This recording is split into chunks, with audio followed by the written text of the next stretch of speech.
Hello दोस्तों, आज की कहानी है पिता और बेटे की भावुक कहानी।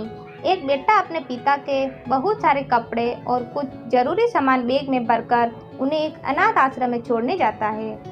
बेटा वहां अनाथ आश्रम के मैनेजर से सारी जरूरी बातें करके पिता को वहीं पर छोड़कर वापस जाने लगता है। बेटा अभी अनाथ आश्रम के बाहर निकल ही रहा होता है कि उसका फोन बजता है। फोन उसकी पत्नी का था, जो दूसरी तरफ से पति को कह रही थी कि वापस आने से पहले ससुर जी से कह देना कि किसी पर्व या त्योहार पर हमसे मिलने नहीं आएंगे तो ही चलेगा।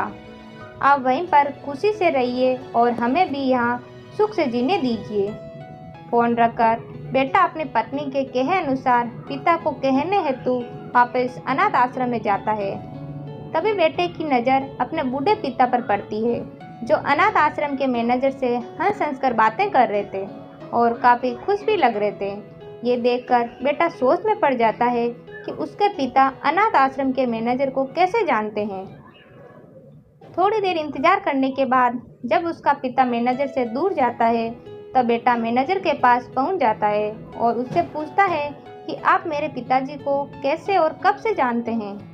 मैनेजर बेटे को बताता है कि मैं तुम्हारे पिताजी को कई सालों पहले से तब से जानता हूँ जब वे अनाथ आश्रम में एक अनाथ बच्चे को गोद लेने आए थे।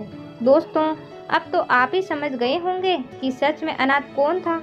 वे बेटा जो अपने पिता द्वारा बिना उसे बताए किए गए इतने बड़े उपकार के बदले उनके आखिरी समय में इस तरह ठोकर मारा था, या वे पिता जिसने एक अनाथ बच्चे को निस्वार्थ भाव से इतना प्यार दिया जितना कोई खुद के बच्चे को देता है।